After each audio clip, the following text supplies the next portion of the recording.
Welcome to another episode of Out Loud Geek, where we discuss news and views about pop culture, science fiction, fantasy, food, cooking, the outdoors, and more. The Disney Plus Obi-Wan Kenobi series was ultimately a huge disappointment for most Star Wars fans, including myself. Originally intended to be a movie, in fact, a trilogy of movies as revealed this past June by the film's original writer, Stuart Beattie, filming was supposed to have begun on the movie in early 2019 at Pinewood Studios in London, as reported in this December 2017 article from MovieWeb. But when the standalone movie Solo: A Star Wars Story flopped in theaters in May 2018 and became the first ever Star Wars film to lose money, then Disney CEO Bob Iger stopped development of all future standalone Star Wars movies for fear that they would suffer the same fate. This included the cancellation of the standalone Obi-Wan Kenobi movie, as confirmed by Stuart Beattie, but it wasn't dead for long when it was officially announced in August 2019 at Disney's D23 Expo that Obi-Wan Kenobi would be done as a series for Disney Plus instead. However, it was only 5 months later when all work on the series was stopped by Lucasfilm president Kathleen Kennedy, who wanted the scripts to be completely rewritten. While actor Ewan McGregor claimed at the time that the rewrite was not due to creative differences, his admission this past weekend at the Fan Expo Boston convention suggested otherwise when he said, "It was going to be a story about me and Luke. It was always going to be that." He then tried to defend these statements by claiming that the replacement of Luke in the series with Leia was a, quote, genius moment, unquote. He then went on to say, "I think it's really cool that Disney and Lucasfilm care so much for the fan experience." While Ewan McGregor may actually believe that, a large number of Star Wars fans know otherwise, including that Kathleen Kennedy continues to undermine and destroy George Lucas's legacy, especially his male protagonist, to the greatest extent possible, so that she can reshape Star Wars into her personal, the Force's female modus operandi. The result was a 6-episode Disney Plus Obi-Wan Kenobi series that had the superficial visual appearance of Star Wars, but whose writing was pure crap, which was partially due to it being completely inconsistent with the canon established by the films Star Wars 3: Revenge of the Sith and Star Wars 4: A New Hope.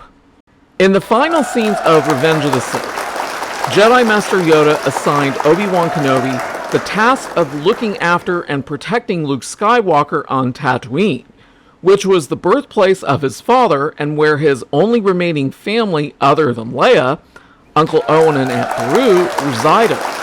Leia, however, was sent to Alderaan to be raised as the child of Bail Organa and his wife in order to conceal her identity. Then, in A New Hope, after Luke is rescued by Ben Kenobi in the desert, Ben, aka Obi-Wan, was able to get R2-D2 to play back the message that Princess Leia intended for him. That message was as follows: "General Kenobi, years ago you served my father in the Clone Wars. Now he begs you to help him in his struggle against the Empire. I regret that I am unable to convey my father's request to you in person, but my ship has fallen under attack and I'm afraid my mission to bring you to Alderaan has failed. I have placed information vital to the survival of the rebellion into the memory systems of this R2 unit. My father will know how to retrieve it. You must see this droid safely delivered to him on Alderaan. This is our most desperate hour. Help me, Obi-Wan Kenobi. You're my only hope." The wording in this message has always strongly implied that Leia's only knowledge about Obi-Wan Kenobi came from things that her adopted father, Bail Organa, had told her, and that she had never previously met him. Further, at no point over the course of A New Hope or the other original trilogy movies did Leia ever say that Obi-Wan Kenobi had once rescued her when she was 10 years old from an Imperial Inquisitor who had kidnapped her, as depicted in Kathleen Kennedy's Obi-Wan Kenobi series. In fact, Leia never actually met Obi-Wan in A New Hope. She only saw him from a distance when he was dueling Darth Vader with lightsabers and was then subsequently killed.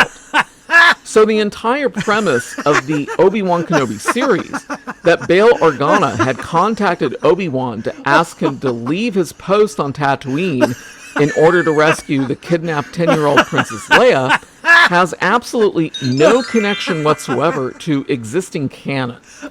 Instead, that premise violates existing canon, and that violation was further demonstrated during the lightsaber duel between Obi-Wan and Darth Vader aboard the Death Star in A New Hope, because there was absolutely no mention or suggestion that the two of them had seen each other during the 19 years since Obi-Wan had left Darth Vader to die along the banks of a lava river on Mustafar at the end of Revenge of the Sith. Had the Obi-Wan Kenobi series instead focused on Obi-Wan and Luke Skywalker as originally written, then existing Star Wars canon would not have been violated. But Kathleen Kennedy has repeatedly demonstrated that she was never interested in maintaining the characters and mythos that George Lucas created. Throughout the Disney sequel trilogy that she produced, she demonstrated not only how much she detests the character of Luke Skywalker, but also the entire story of redemption for Anakin Skywalker as was created by George Lucas. And her hatred for Luke was further demonstrated in the Obi-Wan Kenobi series by effectively focusing practically all of his attention on Leia instead of Luke, which is essentially the same tactic used in Star Wars VII: The Force Awakens, when Luke is only seen at the very end of the film for a few seconds with no lines. I tried to keep an open mind when I watched the Obi-Wan Kenobi series, and I even enjoyed a few of its scenes. But my overall opinion about the series is that it was very badly written. And my two biggest complaints about the writing are that Princess Leia was far too annoying throughout most of the series, and the backstory for Third Sister Inquisitor Reva that was finally revealed towards the end of the series was far too convoluted to be in any way believable.